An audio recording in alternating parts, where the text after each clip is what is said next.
Housing TV Africa, your first in housing news. Hello and many thanks for joining us on another special edition of Inside Real Estate, brought to you by Housing TV Africa. My name is Abdurrahman Omar. I am your host. Many thanks for joining once again. The program Inside Real Estate is a program where we deliberate and brainstorm on topical issues as they relate to real estate market, the challenges and potential for driving our economy forward. And by us I mean Nigeria's economy. Also get to discuss construction business in Nigeria. Well, and on to the special edition of the program, I am joined by Dr. Emmanuel Akinwumi, who is the chairman and CEO of Financing and Partnerships Africa. He's also a private sector specialist at African Development Bank, AFDB. We will be discussing pressing issues affecting millions of Nigerians, the impact of the high cost of living on housing affordability for the nation's workforce. Stay with us as we explore the challenges faced by workers in Nigeria and discuss the potential interventions needed to address these critical issues. Please do stay with us as we come back.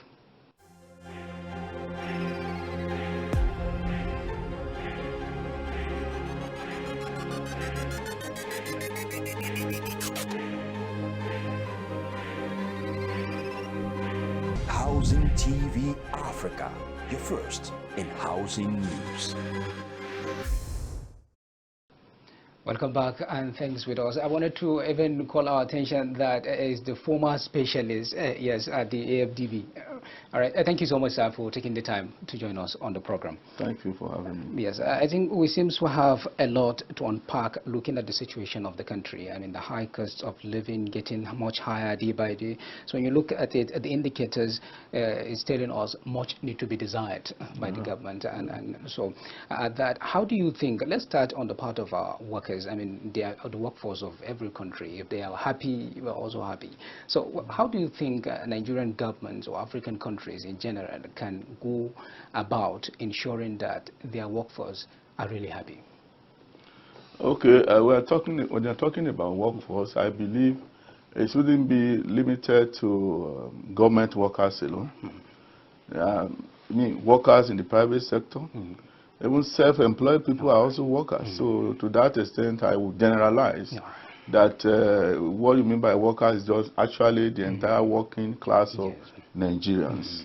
And if that is the case, the starting point is to look at the macroeconomic indicators in the country, because you cannot, no one can run around in isolation of all those issues. If the inflation is double digits and the interest rate is on the high echelon of double digits, and then you look at the rate of employment, you look at the rate of foreign exchange and all of that, packed together, it's too much of a burden to Nigerian workers. So what has to be done is to find a way to redress those macroeconomic indicators. Without that, even you double the salary of the workers, it's still not going to be able to afford a loaf of bread, which now goes for 1,500 naira. So apart from that, even look at the salary. The salary has been overtaken by inflation. It's no longer sustainable. Imagine a junior worker having like 50,000 naira a month. I don't know what you can do with 50,000 naira. Knowing fully well that a lot of Nigerians are jobless and rely on the few ones that are working. Every Nigerian worker has a lot of dependence on the meager salary that is being earned on a monthly basis. So you have to look at the entire process in the economy. How do we curtail inflation? How do we make sure that farmers are back to the farm due to insecurity? Farmers are no longer in the farm. The cost of input is very high now. A bag of fertilizer that was being sold for 15,000 naira a year ago is now 30,000 naira. So the same thing with other inputs that they use for agribusiness. Everything is so expensive that it's unaffordable. Even cost of rental and housing They have all gone up. Today now a bag of cement sells for 7,500. So how can we advocate of affordable housing? What are we going to be saying? It will just be diminished to a rhetoric. When we are talking about affordable housing.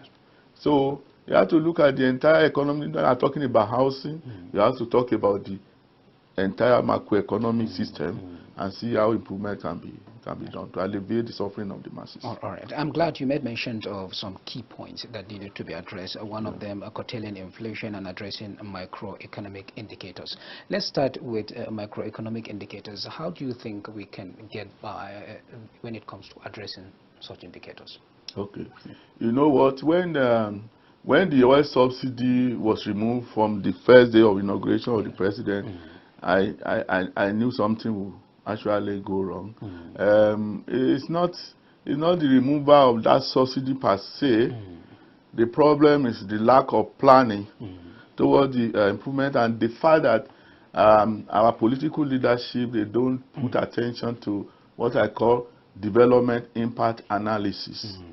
The essence of government is to provide welfare and development to the people. So any action being taken is supposed to be that to look at using the lens of development impact to determine whether it is sustainable or not. You know, the issue with oil subsidy, in my own understanding, the one that was priority is to tame the corruption component of this oil subsidy. Yes. A scenario where, I read in the newspaper that you could have a situation where an importer of PMS will import 5 million liters, diverted 2 million to Niger Republic, diverted 1 million to Ghana, diverted 1 million to Cameroon, and brought only 1 million to Nigeria, and still manage through the corrupt system to get subsidy for 5 million that did not enter this country. I believe those are the areas that should be tamed first. If that one fails, then the subsidy can be removed. I've traveled through so many countries. I've worked in 3 continents around the world. There is no country that doesn't have subsidy on one way or the other to ameliorate the suffering of the poor. You know, some countries invest heavily on subsidy for food. They want to make sure that every citizen can afford to have 3 square meals. Some affordable housing in Rwanda, for instance, is being driven by land reforms and subsidy of infrastructure in housing. In Rwanda, the government intervened by making sure that the land is affordable. Number 2, they will also make sure that access road and other facilities like water system, electricity, and ICT are provided for sites. So by the time you get that one out of the way, there is no way life will not be easier for the masses. Even in rental, we're not talking about ownership alone. The issue of home ownership is good, but the focus should be home affordability. There must be a policy that we have in Canada that every Canadian must live in a decent home. Whether you own it or you don't own it, it's a different ball game. So if you cannot own a house today, you should be able to afford to rent a decent place to live, to lay your head at the end of the day. Even in some countries, even destitutes that have no job, that have no means of livelihood, they still provide decent shelter for them. We seem to be dealing with a lot of slums areas, especially when you look at in Abuja or in Lagos or some of these states, which are industrial in nature. So how do we ensure, like you talk about Canada, and part of being here is to make sure that we can call the attention of the government for them to know that something is happening, and it can happen there, it can also happen here. So how do you propose they go about that, if it is to go about doing it here? That's not a problem. Fortunately, all the problems bedeviling us in the face, staring us in the face in Nigeria has best practices around the world. Other countries have invested billions, millions of dollars and pound sterling and so on to bring up what they call best practice. Not only in developed countries like Canada, US, UK, Australia, and so on. If you come to Africa, there are best practices in Africa. They're talking about affordable homes. Go to South Africa to learn about affordable homes. go to Botswana, Yes. go to some small countries that even, there are some countries that Nigeria was even donating money to some years back. And you go to those countries today, people there are living a better life. Yes.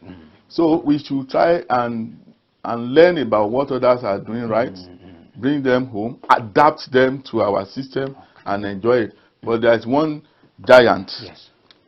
who is very stable, destroying the effort of our political leadership, which they also know by themselves. Okay. They call it Mr. Corruption. Okay. All right. That's why some things that may be working in other countries, once you bring them to Nigeria, Yeah, but they're not working it doesn't work here.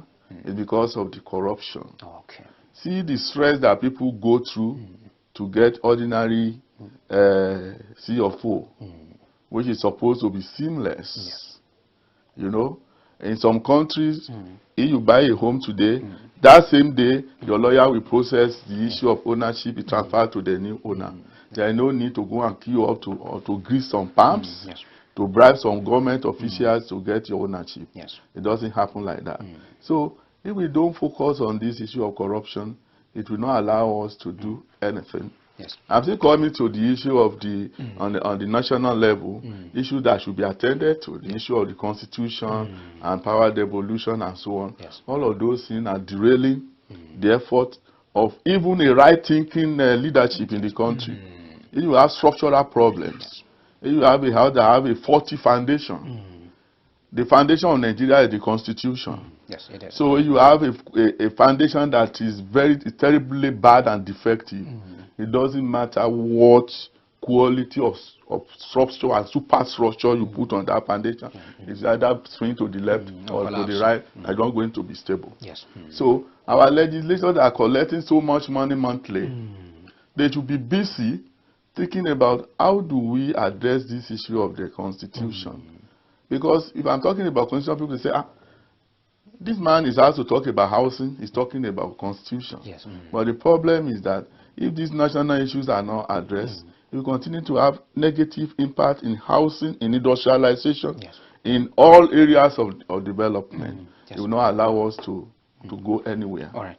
We'll still come back to that issue of corruption because it's one of the major factors that is bedeviling us and taking the whole economy backward. Yeah. So looking at what do you agree with this habit of our political leaders? I mean, after years, government will come, new administrations will be coming in, and anytime they come, every leader has his own kind of hardship, baggages he brought with us. Sometimes these leaders will be on television telling us that they know we are suffering, that they know Nigerians are suffering, that they wish there is something they can do. I mean, do you agree with this? Is there, like, you even talk about development impact analysis. Yes. I mean, should all this kind of thing be employed to make sure that they don't come out and be telling us they know we are suffering, but they wish there was better alternative? The problem is that when you have a country that doesn't give merit a chance, what do you expect? And how do you mean by merit? Yes. When you have a political leadership that fortifies its government ecosystem with dysfunctional and inconsiderate individuals, people that are not compassionate, people that are not effective, people that are not they are not sensitive. When we put insensitive people in sensitive positions, this is what you get. Yeah, because the power of knowledge, expertise, the power of compassion, they are very key in governance. Excellent. So if you can bring a professor, if you bring a professor that is dysfunctional in morality and ethics, it's going to destroy the country. That's why you see some young ladies, they go to ministerial position within 6 months, they have started stealing massively. What references did they do on those ladies? What did anyone question or try to investigate their pedigree before they put them in such sensitive positions? The problem is that when you come in, you look at people. Who are the people clapping for you? Who are my psycho fan when I was running for election? Try to compensate them. Don't necessarily look for competent people and people with integrity to run the affairs of government. Fortunately, Nigeria is not in shortage of professionals and people that have integrity. But unfortunately, those people don't get to the door. That is the problem. All right. Yeah. Let's look at what happened last year when Nigerian Labour Congress. Sorry, you mentioned something that Yes, why is every government bringing a baggage of hardship? Because they don't know how to do it. They don't know the right thing to do. Okay. So how do you propose they go about doing the right thing? Like I've said it, if you want to do the right thing, you bring competent people.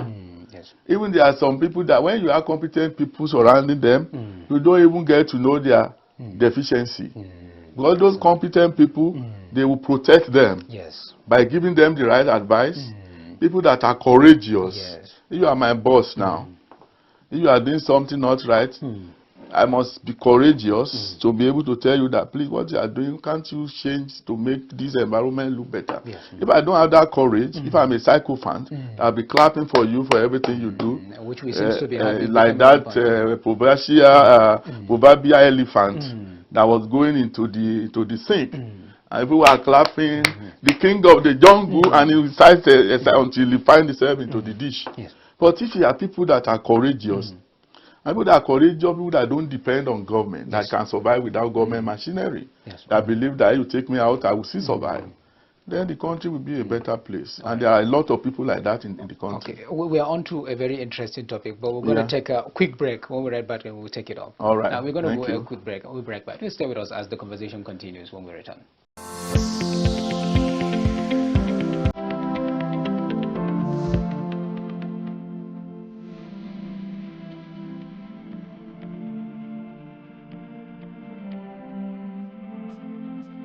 Thank you, AIHS, for the opportunity of this exhibition. It was a nice experience. I would like to make it again. Thank you, AIHS.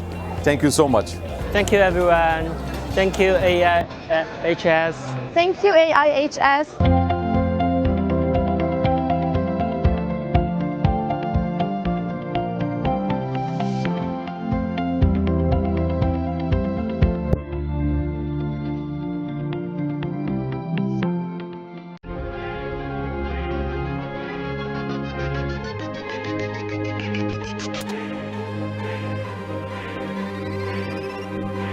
Housing TV Africa, your first in housing news. Welcome back.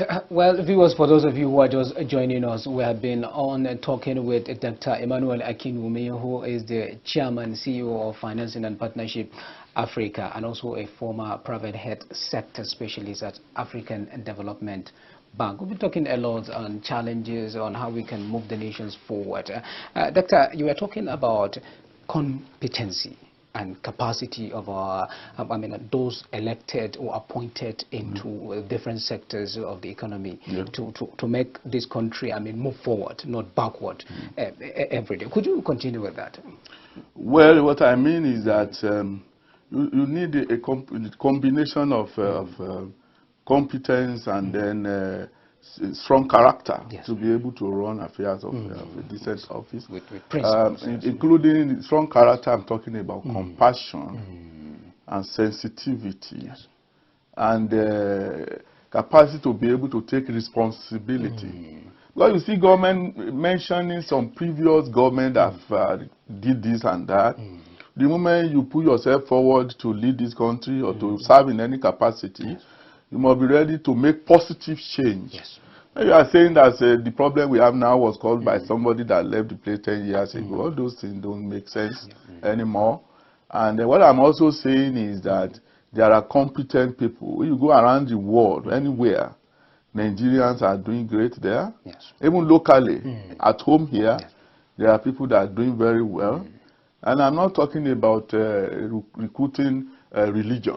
The people that are religious, I know what I mean.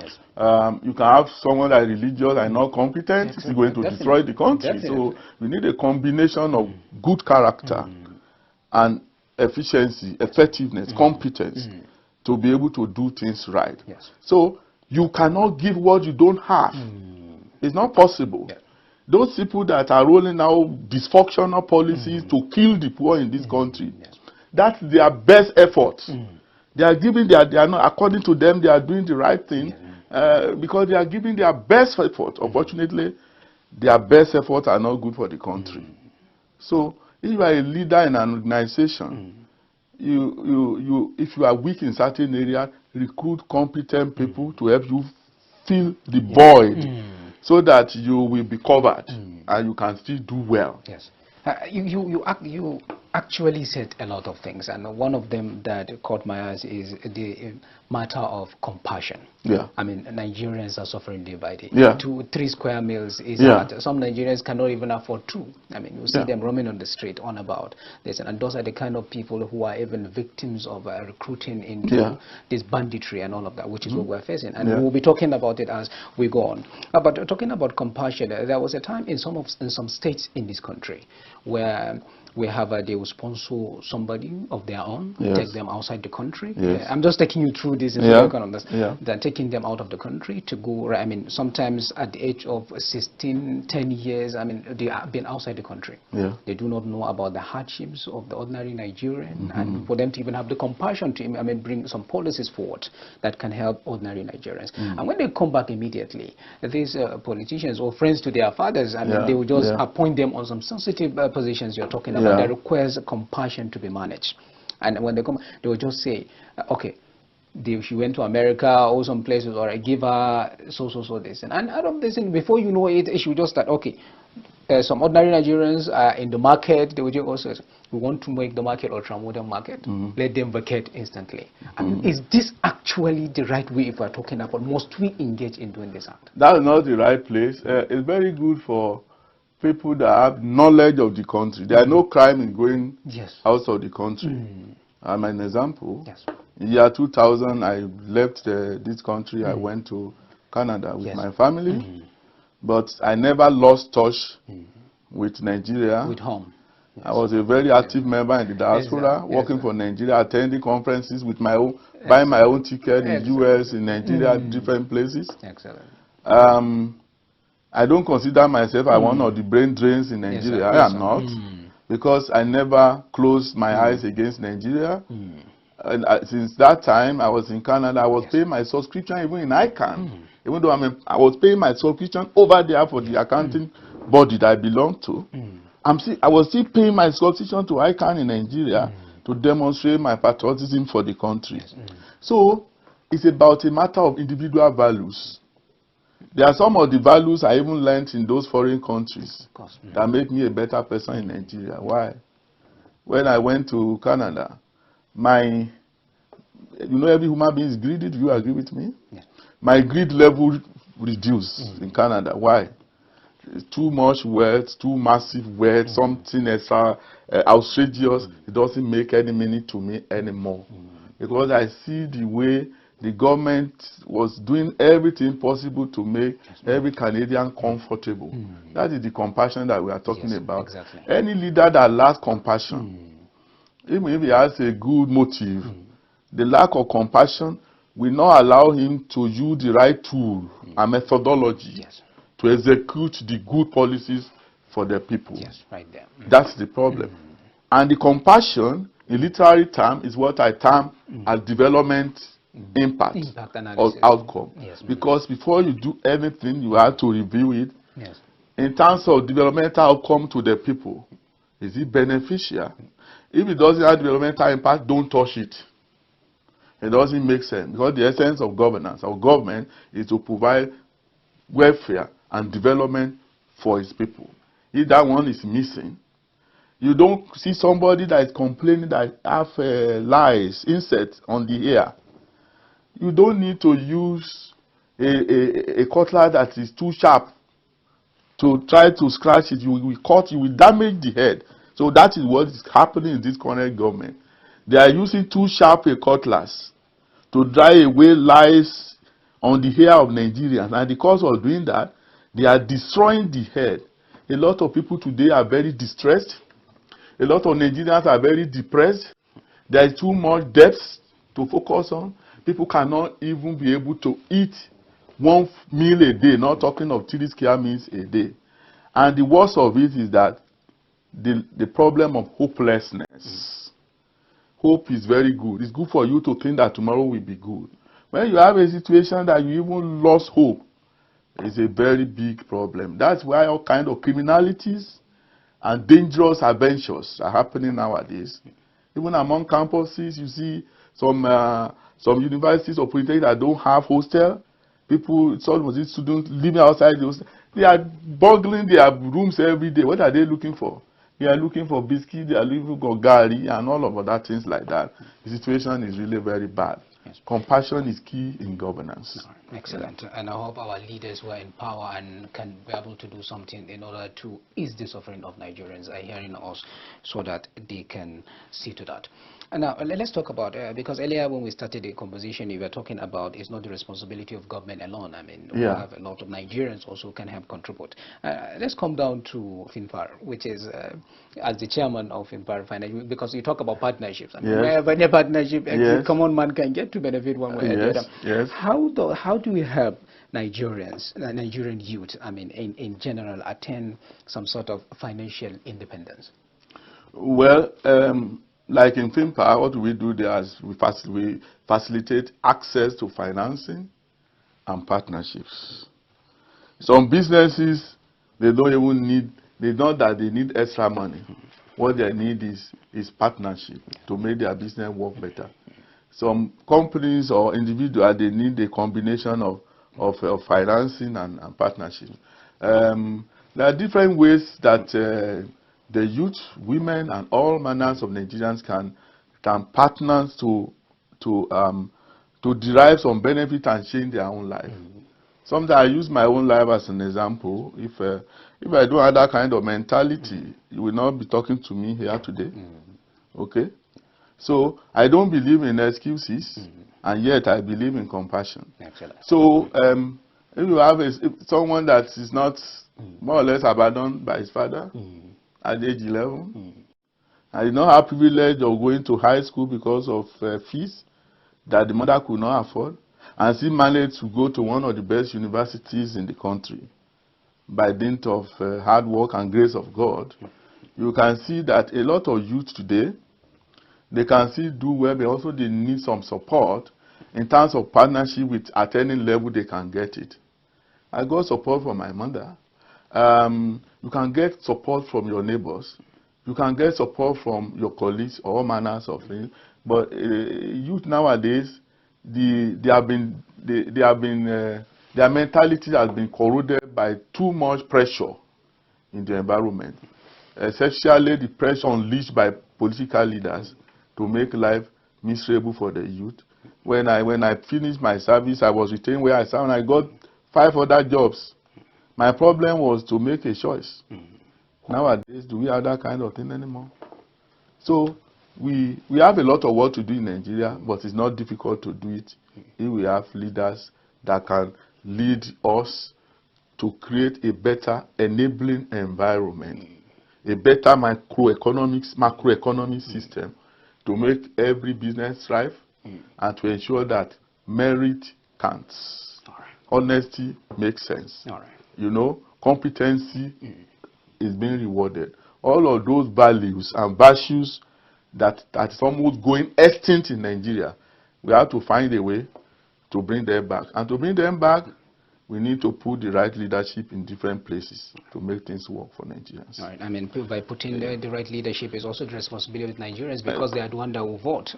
Well, sometimes what about if they voted and the vote did not count? What are you going to do about that? So we have a lot of work to do, and I believe with the current hardship, if we have opportunity to vote next time, I think people will do better. Those people that are sleeping when other people are voting, they will try and go out, knowing fully well that whatever comes out will affect their own life as well. Right. Now, just a quick summary on how to move forward. I mean, based on what you have discussed here, what we have discussed here, talking about how cost of living, I mean, generally it's really affecting Nigerians. I mean, now, in a nutshell, what are these key interventions on how, during this high cost of living, can we use in order Nigerian workers to get access to affordable housing?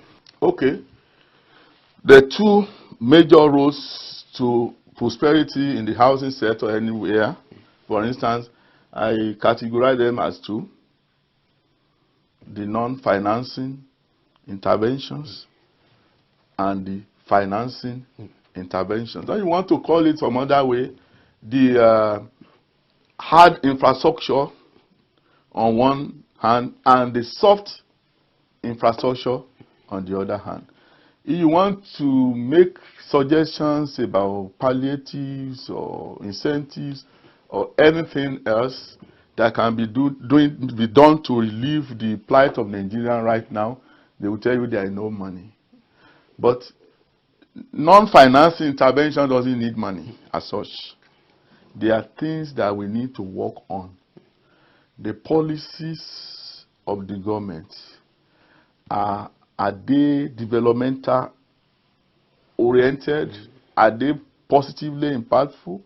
Is anyone doing impact analysis of these policies before they are rolled out?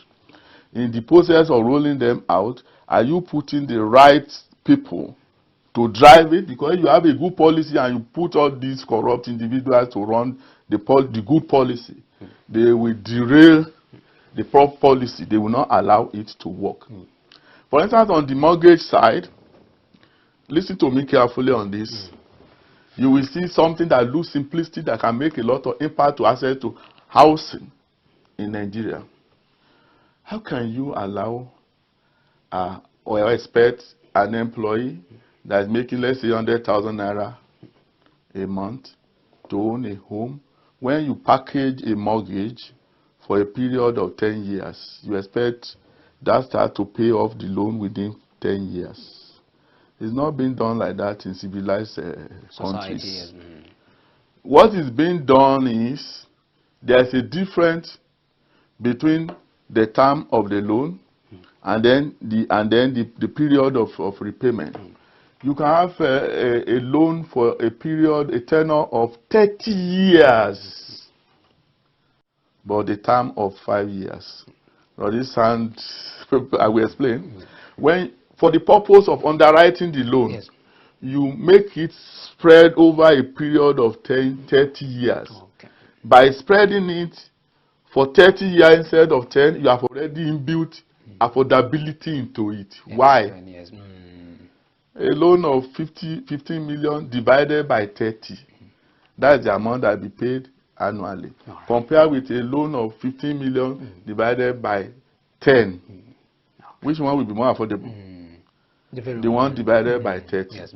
But what they do in other climes is that every 5 years, they will now review it again and determine whether that person should be given a break or still or can even speed up the payment or whatever. So at the end of every 5 years or every 3 years, they will re-examine again. Sometimes the house has appreciated during the first 5 years. And the owner of that house, that poor man or poor woman, can actually cash out some money from the house. So if you get a house that is 15 million this year, 5 years down the road, the house is 24 million. Yes.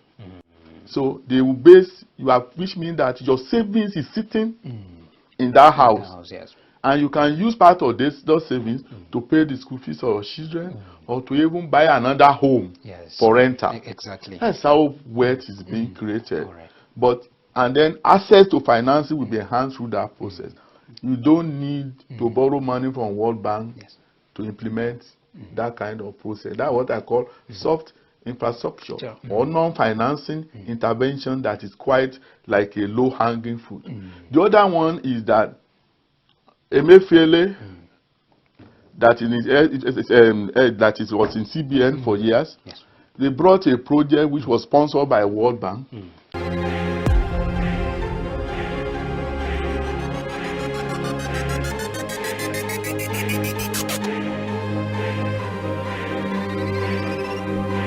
Housing TV Africa, your first in housing news.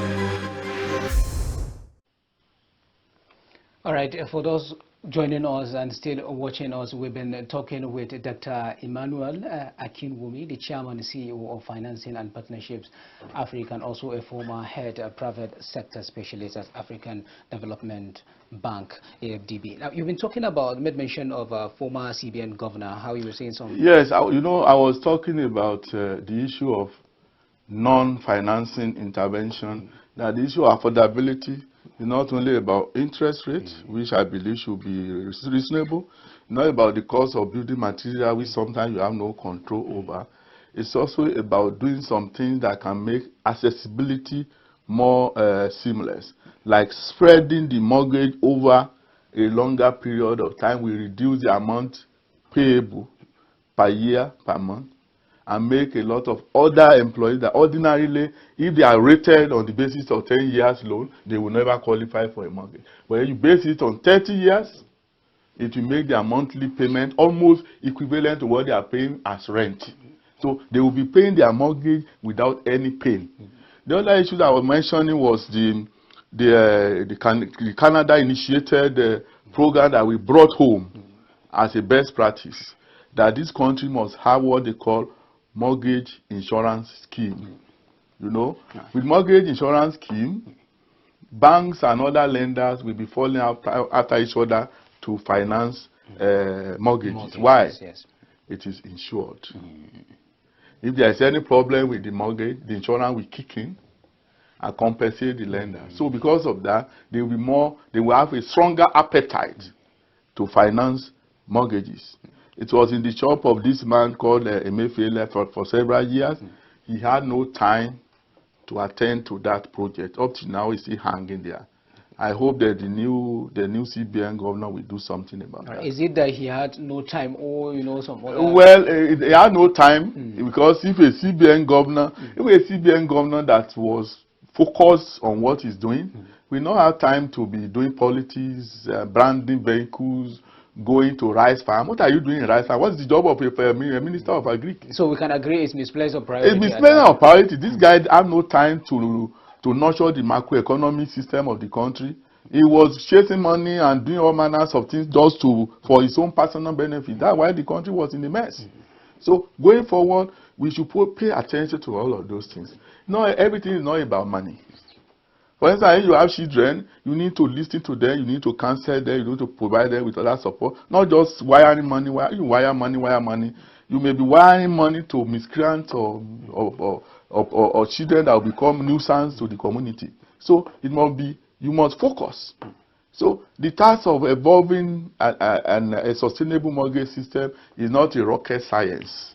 There are things that can be handled if we are serious with developing the mortgage system in the country, or the housing development systems in the country. All right. And another point you made mention was the fact that we do not need to be going to, international banks or something like that to borrow money in order to fund some projects. Yeah. Because we have so much resources in the country. You know, we have so much resources in the country. We can have a machinery to tap into pension fund. I'm not saying you should go and play around with pension fund and filter it around and make pensioners' life miserable. No, there are some ways, like in Canada, for instance, there is a portion of the pension fund. They also have it in Nigeria here. The portion of the pension fund, a portion will be allocated to viable projects, no more than certain percentage. Then they factor in the risk factor and determine that if they do that one, the money will still be safe. So it's like somebody that I don't know. You know the meaning of Shokoto, which is a Yoruba language. Something like this is your Shokoto now. This trouser, something that is in your Shokoto. You travel all the way to Shokoto to go and look for it. That's what we are doing in this country. There are a lot of things that we can do right. That is right here. But because of that giant I mentioned to you earlier, corruption will not allow us to get there. So we have to get rid of corruption.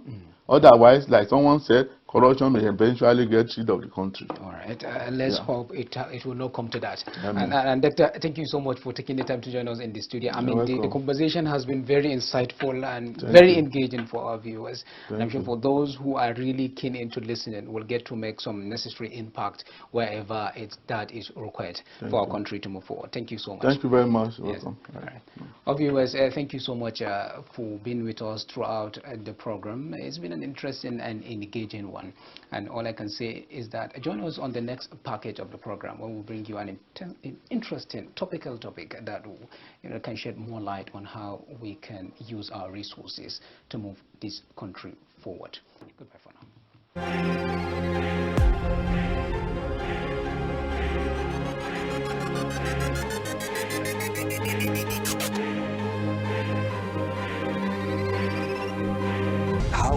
TV Africa, your first in housing news.